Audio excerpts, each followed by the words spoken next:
Hello students,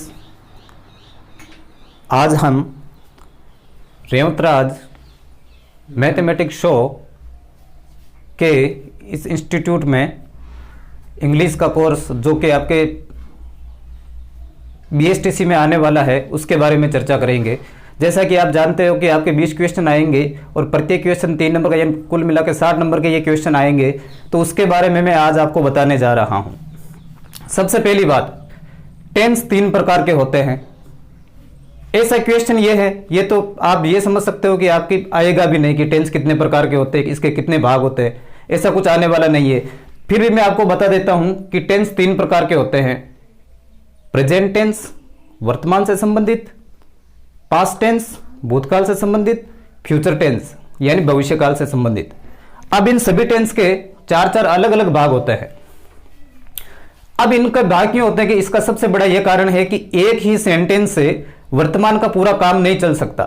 जैसे एक हो गया कि मैं खाना खाता हूं, तो इससे पूरा काम नहीं चलता है वर्तमान का। अब मैं कह रहा हूं कि मैं खाना खा रहा हूं, तो यह भी वर्तमान का है। यह है कि इसमें कंटिन्यूटी है। एक मैं ये कहता हूं कि मैंने खाना खा लिया है या मैं खाना खा चुका हूं, तो यह भी प्रेजेंट में ही काम संपन्न हुआ है और हैंड टू हैंड यानी अभी का अभी जस्ट संपन्न हुआ है। और एक वे 2 दिन से विद्यालय जा रहा है, वे 2 दिन से नहीं जा रहा है, तो यह भी वर्तमान का ही वाक्य है। तो इसी प्रकार जिस प्रकार इस टेंस के ये 4 भाग होते हैं, उसी प्रकार पास्ट टेंस के भी 4 भाग होते हैं और फ्यूचर टेंस के भी 4 भाग होते हैं। अब सबसे पहले यदि हम बात करें प्रेजेंट सिंपल टेंस की, तो सबसे पहली बात, प्रेजेंट सिंपल टेंस होता क्या है इसकी हमें हिंदी में भी जानकारी होनी चाहिए, क्योंकि उसी के अनुसार हम सेंटेंस बना पाते हैं। इसकी पहचान है, हिंदी के वाक्यों में क्रिया के अंत में ता है, ती है, ते हैं, ता हूं तथा ती हूं आदि आते हैं। यह इसकी हिंदी में पहचान है। अब इसमें सबसे इंपॉर्टेंट बात यह है कि इस टेंस में मेन वर्ब की फर्स्ट फॉर्म का प्रयोग किया जाता है। इस टेंस में मेन वर्ब की फर्स्ट फॉर्म का प्रयोग किया जाता है।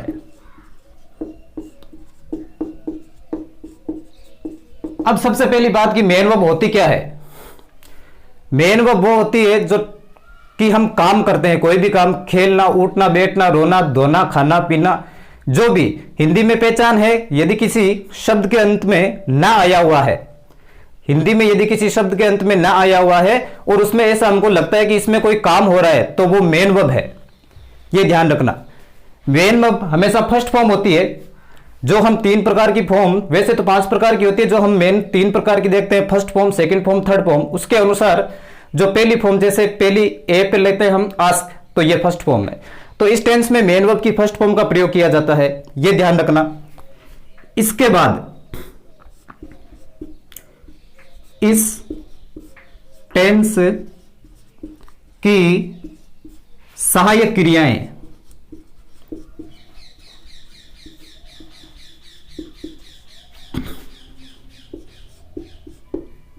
डू और डज होती है।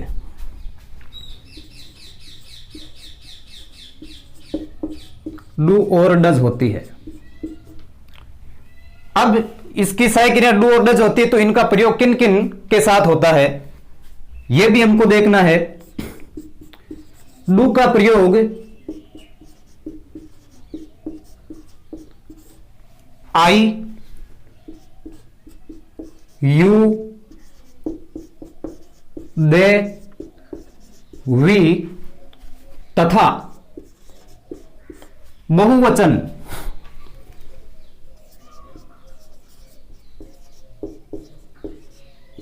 कर्ताओं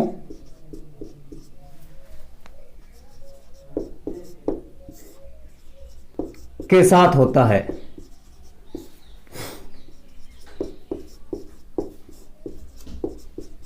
डू का प्रयोग आई, यू, दे, वी तथा बहुवचनकर्ताओं के साथ होता है। ये चीजें क्लियर होनी चाहिए। इस टेंस की सहायक क्रिया डू और डज होती है, और डू का प्रयोग आई यू देवी तथा बहुवचन कर्ताओं के साथ होता है।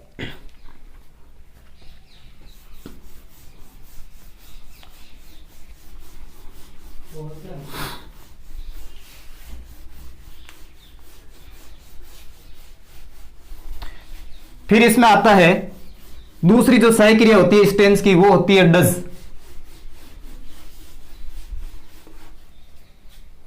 अब डज का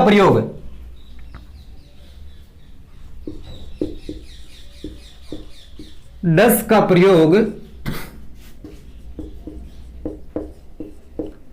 ही, शी, इट तथा एक वचन कर्ताओं के साथ होता है।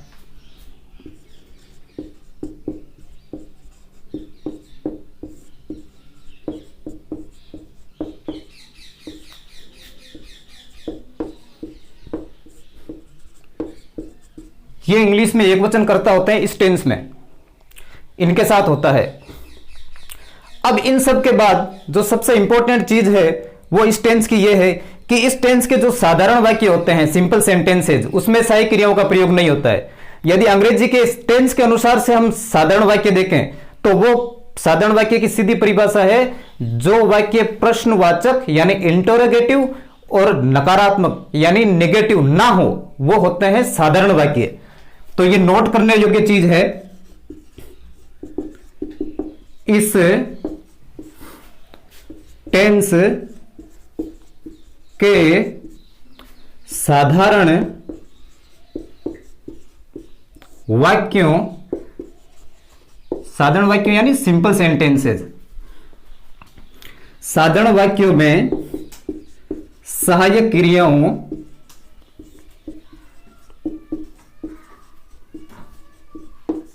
इस टेंस के साधारण वाक्यों में सहायक क्रियाओं का प्रयोग नहीं होता है।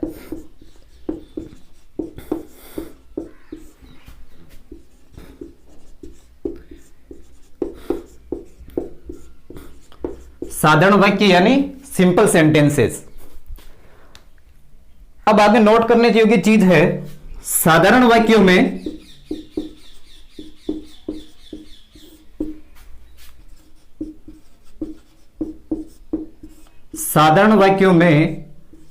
कर्ता यानी सब्जेक्ट, जो वाक्य में काम को करने वाला होता है।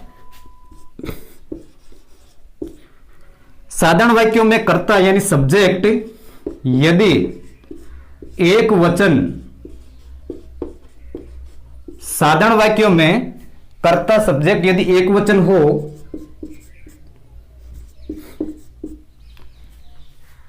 साधारण वाक्यों में कर्ता यदि एक वचन हो तो मुख्य क्रिया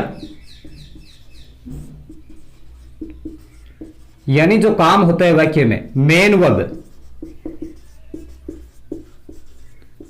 वर्ब के पीछे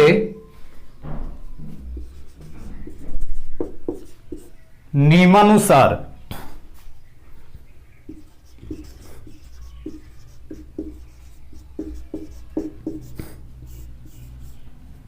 SES या IES लगाते हैं।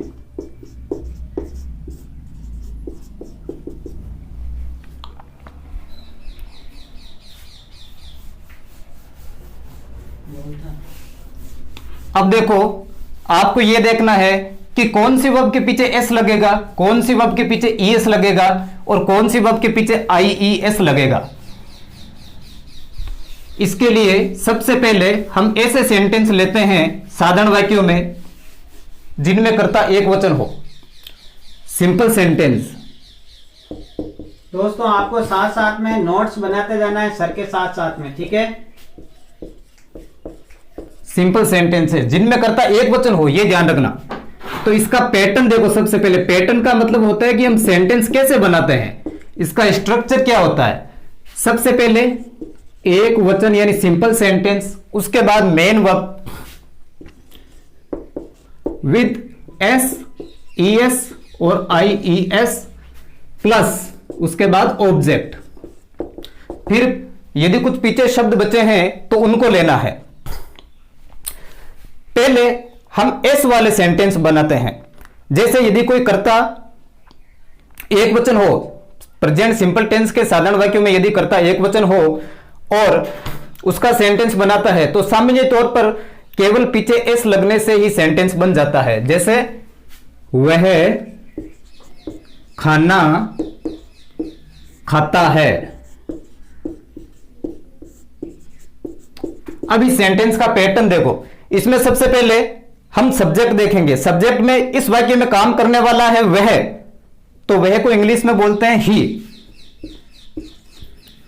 उसके बाद मेन वर्ब देखेंगे, यानी मुख्य क्रिया। मुख्य क्रिया वाक्य में जो काम होता है खाना खाने का, जो हम खाते हैं, तो उसको इंग्लिश में बोलते हैं ईट। तो ईट सामान्य तौर पर इसके पीछे एस लग गया तो यह मेन वर्ब बन गया। फिर पीछे बचा है खाना। खाना यानी फूड, जो हम खाते हैं। अब ध्यान रखना, क्योंकि हम खाने को गिन नहीं सकते, तो इससे पहले कोई भी आर्टिकल या डिटरमाइनर का प्रयोग नहीं होगा, सीधे फूड ही लिखा जाएगा, he eats food.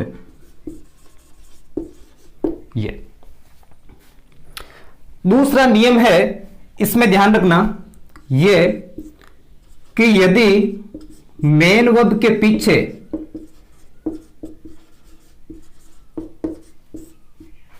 S, double S, C H, P H, double Z या एक्स हो तो उसके पीछे ई एस लगेगा।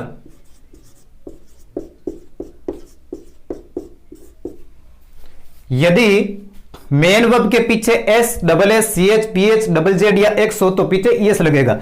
एक वाक्य बताता हूं मैं आपको, जैसे वह विद्यालय जाती है। वह विद्यालय जाती है, तो इसका हम पैटर्न लेंगे।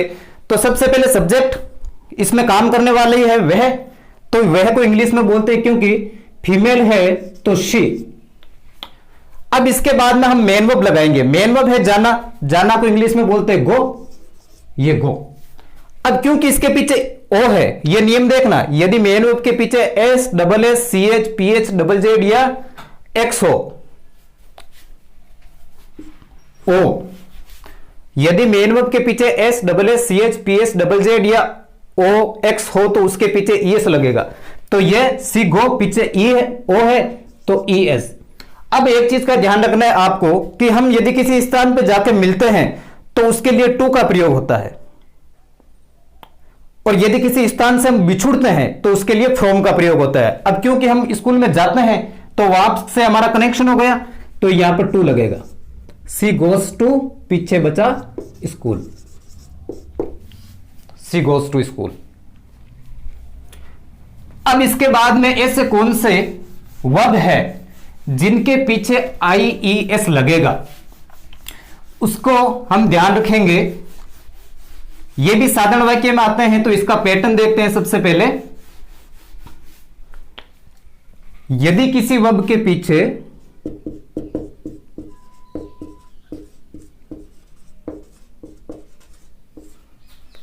यदि किसी मेन वर्ब यानी मुख्य क्रिया जो वाक्य में काम होता है, यदि किसी मेन वर्ब के पीछे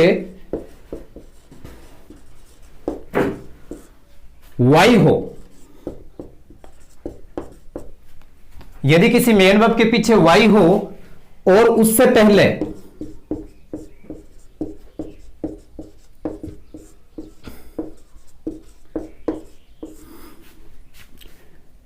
कोई, जो हिंदी में हम बोलते हैं व्यंजन, यानी कॉन्सोनेंट,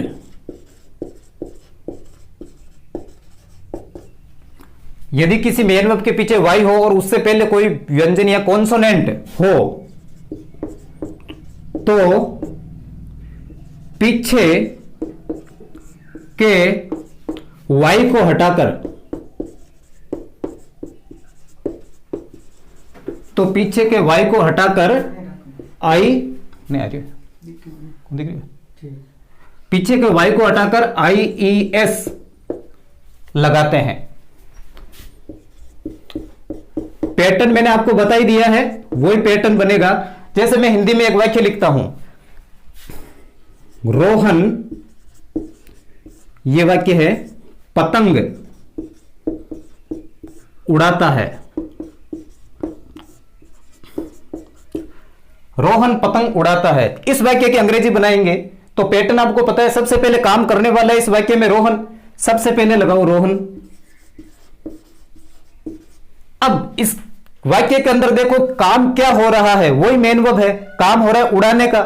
तो उड़ाने को बोलते हैं इंग्लिश में फ्लाई, FLY, फ्लाई। अब इस वर्ब को आप ध्यान से देखो, पीछे एक Y है और Y से पहले ये L एक कॉन्सोनेंट है। वोवल तो 5 होते हैं, A-E-I-O-U। इनके अलावा जो बचे हुए 21 लेटर्स होते हैं वो होते हैं कॉन्सोनेंट। अब क्योंकि इस स्पेलिंग के पीछे Y है और Y से पहले एक कॉन्सोनेंट है, तो इस वर्ब को एक वचन बनाने के लिए, यानी जैसे रोहन यहां पर एक वचन है, इसको एक वचन बनाने के लिए पीछे के Y को हटाकर IES लगाएंगे। रोहन फ्लाइज। अब फिर देखो ये पतंग है, पतंग है काउंटेबल नाउन, यानी गिनने योग्य संज्ञा, इसको हम गिन सकते हैं। तो पतंग क्योंकि एक है तो इससे पहले ए लगेगा, ए काइट। रोहन फ्लाइज ए काइट। इस प्रकार से ये साधारण वाक्य बनते हैं। एक वचन यदि सब्जेक्ट हो, इसके बाद में जो आता है पैटर्न वो होता है बहुवचन सब्जेक्ट वाले वाक्यों का पैटर्न, वो भी सिंपल सेंटेंसेज में। क्योंकि हम अभी आगे नहीं बढ़े हैं, नेगेटिव इंटेरोगेटिव वो बाद में आते हैं। इसमें एक वचन जो वाले वाक्य हैं, इसमें ये नियम नंबर 2 है, ध्यान रखना। यदि साधारण वाक्यों में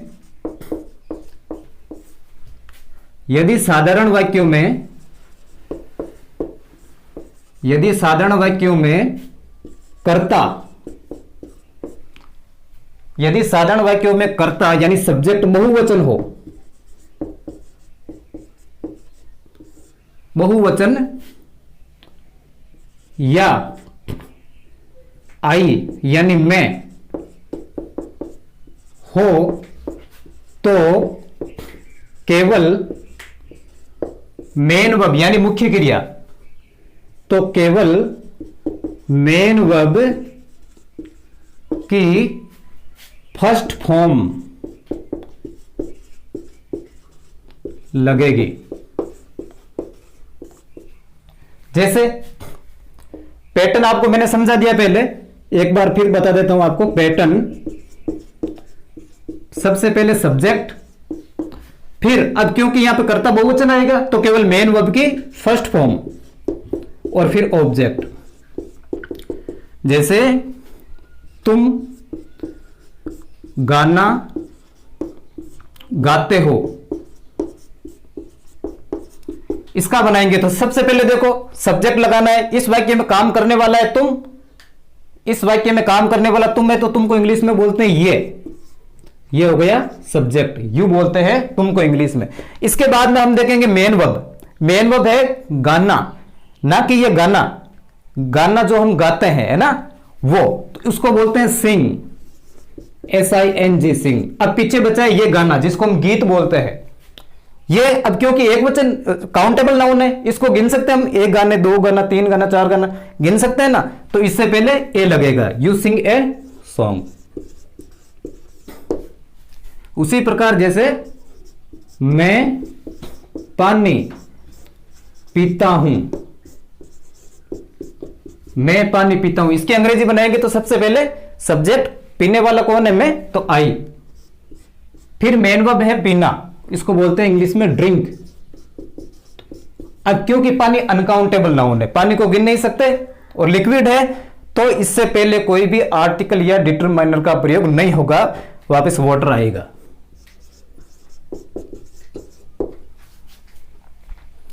इसके बाद में साथियों आपको जो भी स्क्रीनशॉट लेना है आप साथ में ही ले लें, ठीक है ना। मैं तो बोलते रहूं, मैं बोलते रहूं। अब इसके बाद में जो सेंटेंस आएंगे वो इंटेरोगेटिव नेगेटिव और WH वर्ड से बनने वाले सेंटेंस आएंगे। उसको ध्यान रखना, ये नियम लिख लेना एक नोट। साधारण वाक्य जो हमने अभी बनाए हैं, साधारण वाक्यों के अलावा, बिसाइड सिंपल सेंटेंसेस, साधारण वाक्यों के अलावा शेष सभी वाक्यों में, साधारण वाक्यों के अलावा शेष सभी वाक्यों में सहायक क्रियाओं यानी हेल्पिंग वर्ब्स, साधारण वाक्यों के अलावा शेष सभी वाक्यों में सहायक क्रियाओं यानी हेल्पिंग वर्ब्स का प्रयोग होगा।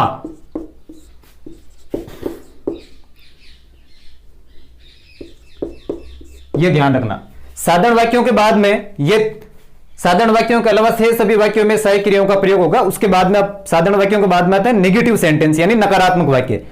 ये यहां पे मैं लिखता हूं नेगेटिव सेंटेंस, नेगेटिव सेंटेंसेस। सबसे पहले इसका पैटर्न लेते हैं, यानी ये वाक्य बनाते कैसे हैं, इसका स्ट्रक्चर पैटर्न। सबसे पहले सब्जेक्ट, इसके बाद में आएगी दोस्तों हेल्पिंग वर्ब, हेल्पिंग वर्ब यानी डू या डज।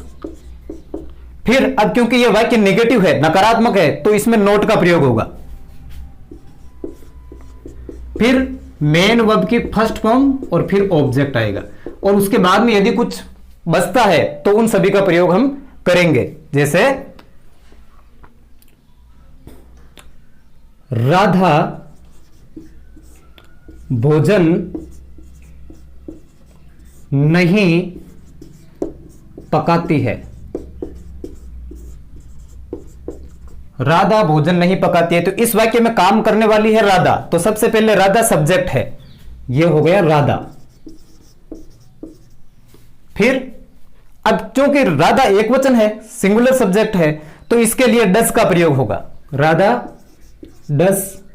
उसके बाद में है नॉट, क्योंकि वाक्य नकारात्मक है तो नॉट, राधा डज नॉट। फिर पकाना को बोलते हैं cook, Radha does not cook.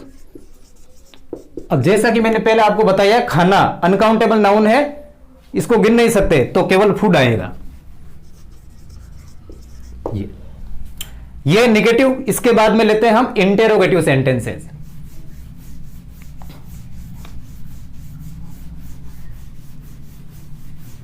Interrogative sentences में हमेशा ध्यान रखना, सबसे पहले आती है हेल्पिंग वर्ब, और वो हमेशा आती है सब्जेक्ट के अनुसार, यानी जैसा करता वैसे हेल्पिंग वर्ब। यानी करता यदि एक वचन हो तो डज का प्रयोग, और करता यदि बहुवचन हो तो डू का प्रयोग। इसके बाद में है इंटेरोगेटिव सेंटेंसेस।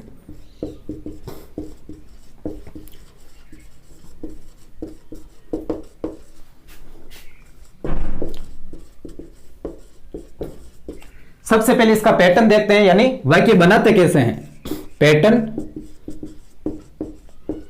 सबसे पहले हेल्पिंग वर्ब जो कि इस टेंस की होती है डू और डज, एक वचन के साथ डज का प्रयोग, बहुवचन के साथ डू का प्रयोग। इसके बाद सब्जेक्ट, फिर मेन वर्ब की फर्स्ट फॉर्म, और उसके बाद ऑब्जेक्ट। यदि पीछे कुछ बचता है तो हम लिखेंगे, लेकिन हमेशा ध्यान रखना at the end of the sentence, यानी वाक्य के अंत में प्रश्नवाचक चिन्ह आएगा, क्वेश्चन मार्क।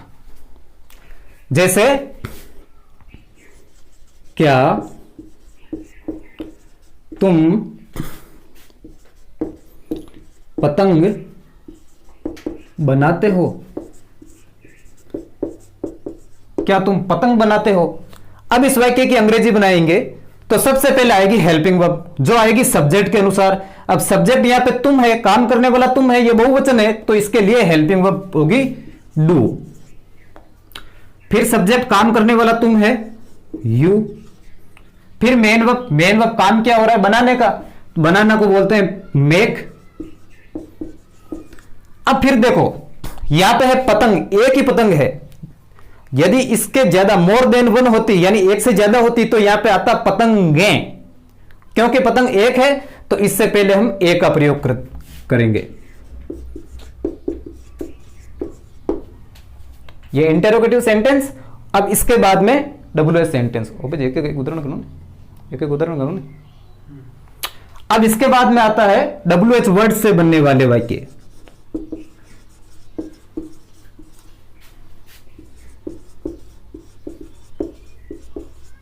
यानी WH वर्ड से हम वाक्य कैसे बनाते हैं, इसका भी पैटर्न देख लो, एकदम इजी है। जैसे इस वाक्य का पैटर्न है उसी के अनुसार होता है, लेकिन इसमें सबसे पहले WH वर्ड का प्रयोग हो जाता है और पैटर्न एकदम सेम बनता है। जैसे ये पैटर्न है, इसका थोड़ा सा लंबा हो जाता है क्योंकि एक वर्ड और जुड़ जाता है, WH वर्ड।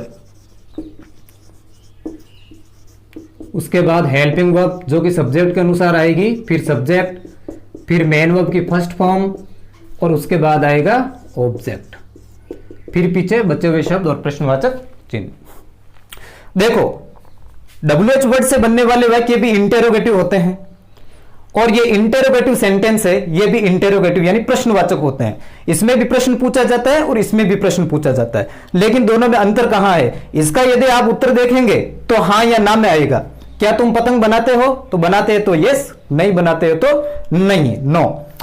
इस वाक्य की पहचान है, WH वर्ड से बनने वाले वाक्य होते हैं, इन वाक्यों के बीच में क्या, क्यों, कहां, कैसे, कब, कितने, कितना, कितनी, ये बीच में आता है और उसमें हमें पूरी डिटेल यानी विवरण देना पड़ता है। जैसे मैं बताते हैं, मैं एक सेंटेंस लिखता हूं यहां पे, तुम्हें क्या बनाते हो,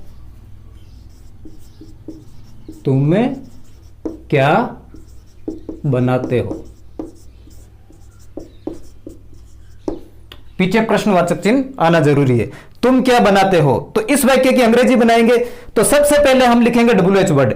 WH वर्ड वो शब्द होता है जिससे कोई प्रश्न पूछा जाता है। यदि इस वाक्य में हम क्या को गायब कर देंगे, इसको ओमिट कर देंगे, तो ये प्रश्न नहीं बनेगा।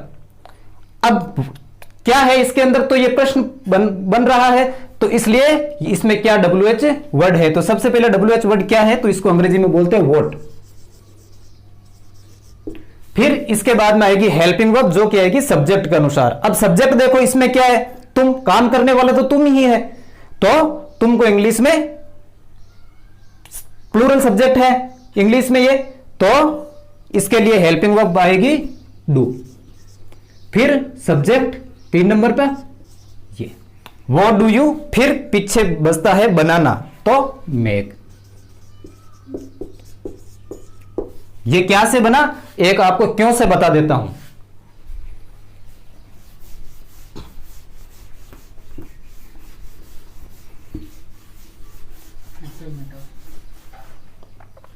जैसे ये वाक्य है, राधा क्यों चिल्लाती है,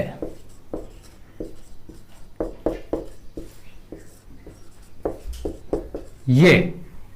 अब इस वाक्य के अंदर इसका यदि आप पैटर्न बनाओगे तो सबसे पहले आपको WH वर्ड लेकर आना पड़ेगा। अब WH वर्ड वो वर्ड होता है जिससे कोई प्रश्न पूछा जाता है, तो इसमें यदि क्यों को हटा दिया तो कोई प्रश्न नहीं बचेगा, तो इसमें WH वर्ड है क्यों, वाई। फिर इसके बाद पैटर्न में क्या आएगा, हेल्पिंग वर्ब, और मैंने आपको पहले बताया कि हेल्पिंग वर्ब हमेशा सब्जेक्ट के अनुसार आती है, तो इसमें सब्जेक्ट यानी काम करने वाली, रोने वाली राधा है, राधा एक वचन है, तो इसके लिए डज का प्रयोग होगा, वाई डज। फिर सब्जेक्ट आएगा 3 नंबर पे, तो ये राधा, वाई डज राधा। फिर चिल्लाना को इंग्लिश में बोलते हैं cry, why does Radha cry. ये होते हैं इसके सेंटेंस। इसके बाद जैसा कि आपको पता है कि आपके एग्जाम में जो कंपटीशन फाइट करते हैं आप, उसमें एक बहुत ही इंपॉर्टेंट क्वेश्चन आता है जो कि इस टेंस से रिलेटेड होता है, वो होता है correct form of the verb. वो देखेंगे, उसके भी कुछ नियम है, उसी के अनुसार आपको वो भरना है।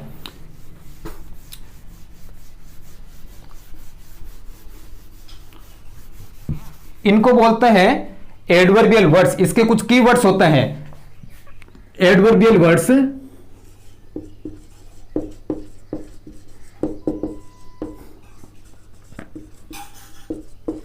यदि अंग्रेजी के किसी वाक्य में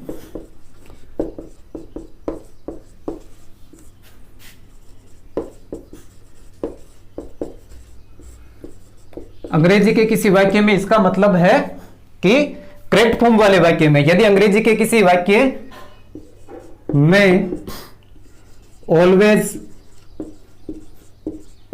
never, often, always, never, often, generally, usually, daily, regularly,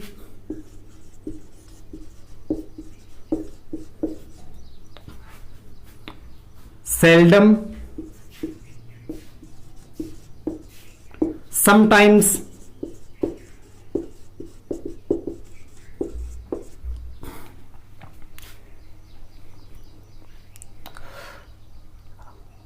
always, never, often, generally, usually, daily, regularly, seldom, sometimes, या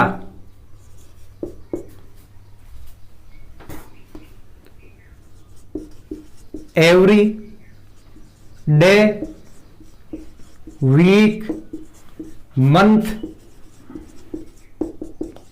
year.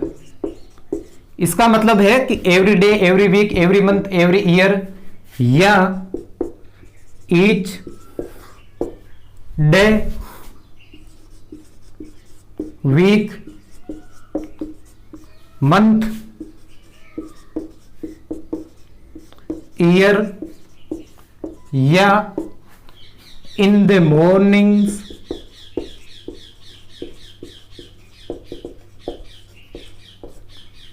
in the evenings,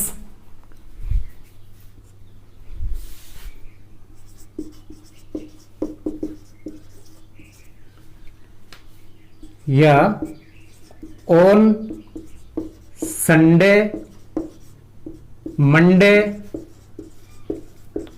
Tuesday, Wednesday, Thursday, Friday, Saturday, इसमें आ गया on Sunday, on Monday, on Tuesday, on Wednesday, on Thursday, on Friday हो तो वह वाक्य present simple tense का होता है।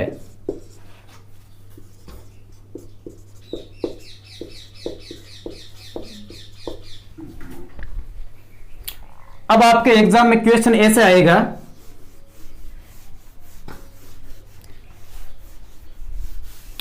Fill in the blanks with correct forms of the verbs. उसमें आपको केवल वर्ब भरनी है। जैसा कि वर्ब मैंने बताया आपको, आस्क है, फ्लाई है, सिंग है, गो है, कम है, पुल है, पुश है, गेट अप है, ये इनमें से आपको भरना होगा सही देख के कि क्या आएगी इसमें। ऐसे आएगा आपको question, fill in the blanks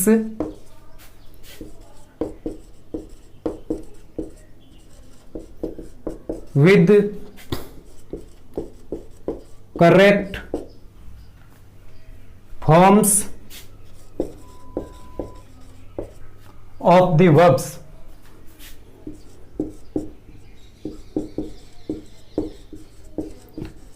यानी क्रिया की सही इकाई कोष्टक में भरी है। जैसे हिंदी में होता है ना, खेलना, उठना, बैठना, रोना, धोना, इनकी सही इकाई है वो आपको भरनी है। जैसे इसमें यह आ गया, रोहन ऑफन कम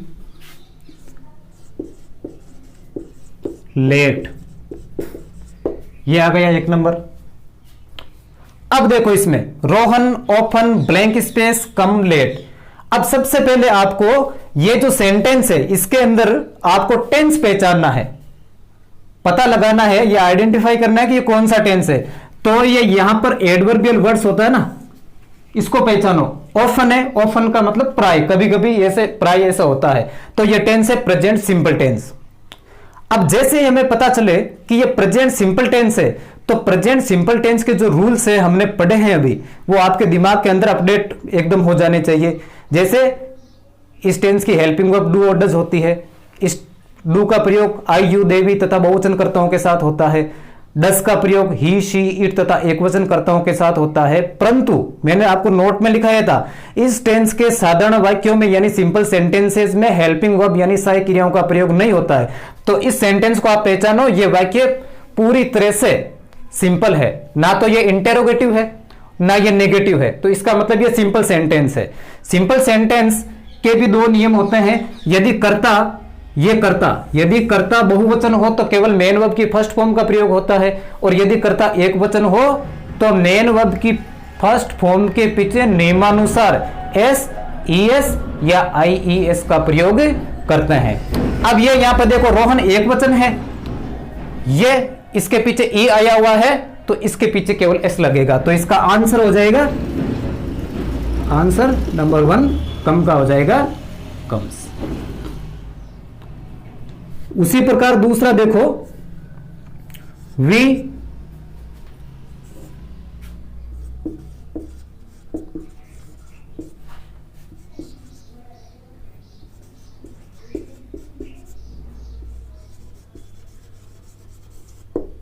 ये सेंटेंस है, we blank space not go to park daily, ये सेंटेंस है। अब इस सेंटेंस को सबसे पहले आपको पहचानना है कि इसमें टेंस कौन सा है। टेंस की पहचान के लिए एडवर्बियल वर्ड्स आपको बताए गए हैं। एडवर्बियल वर्ड्स, ये तो सब्जेक्ट है, ये नहीं है, ये नॉट है, ये नहीं है, गो नहीं है, टू नहीं है, पार्क नहीं, ये डेली है। ये टाइम बता रहा है ना, टाइम बता रहा है, तो डेली। अब डेली पहचान है प्रेजेंट सिंपल टेंस की। अब प्रेजेंट सिंपल टेंस तो पता चल गया हमें, उसके बाद में हमें सेंटेंस को पहचानना है, सिंपल है, नेगेटिव है, इंटरोगेटिव है या इंटरोगेटिव नेगेटिव है। तो अब यहां पे नॉट आया हुआ है तो ये सेंटेंस नेगेटिव है, तो इसका मतलब है कि इसमें हेल्पिंग वर्ब का प्रयोग होगा, helping verb plus main verb की फर्स्ट फॉर्म। तो सबसे पहले देखो आप, सब्जेक्ट वी है, प्लूरल है, तो इसके साथ हेल्पिंग वर्ब आएगी क्या, प्लूरल के साथ डू, फिर नॉट, फिर को।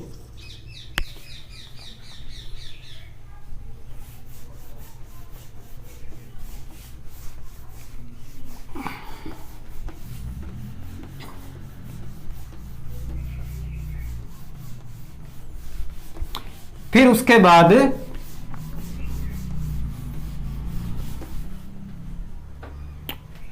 ये उदाहरण नंबर 3,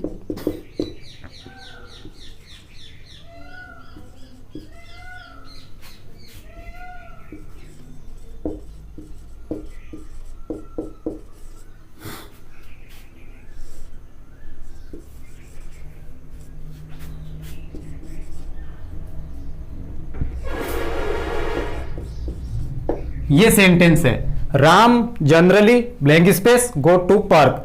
टेंस पहचानो सबसे पहले, ये जनरली आया हुआ है, समय बता रहा है, तो ये है प्रेजेंट सिंपल टेंस। उसके बाद में सेंटेंस देखो, सेंटेंस सिंपल है यानी सकारात्मक सेंटेंस है, तो इसका मतलब इसमें हेल्पिंग वर्ब्स का प्रयोग नहीं होगा। इसमें यदि कर्ता एक वचन है यानी सिंगुलर सब्जेक्ट है तो मेन वर्ब के पीछे वही नियमानुसार एस, ई एस या आई एस लगाएंगे, और यदि कर्ता बहुवचन हो तो केवल मेन वर्ब की फर्स्ट फॉर्म लगाएंगे। यहां पे राम एक है, सिंगल पर्सन है, तो मेन वर्ब को देखो, उसके बाद गो है, पीछे ओ आया हुआ है, तो इसके पीछे ईएस लग जाएगा। इसका आंसर ये नंबर 3 गोज। फिर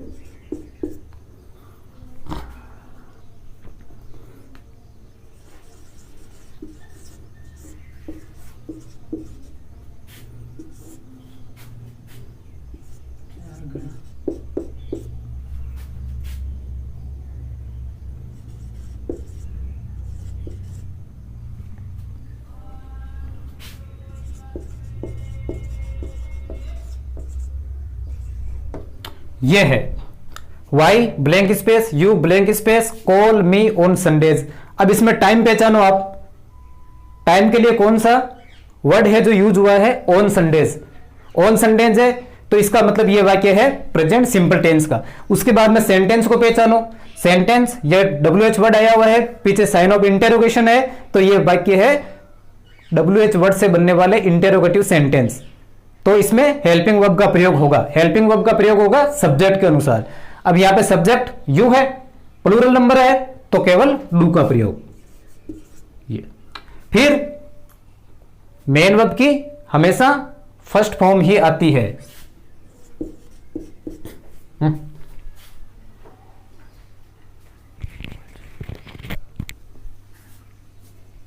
तो दोस्तों ये थी आज आपकी इंग्लिश की क्लास। उम्मीद करता हूं आपको जरूर समझ में आई होगी। सर वैसे तो ऑफलाइन क्लासों में 6 साल से पढ़ा रहे हैं और अभी लॉकडाउन से पहले जो है रीड का बैच निकाला था सर ने।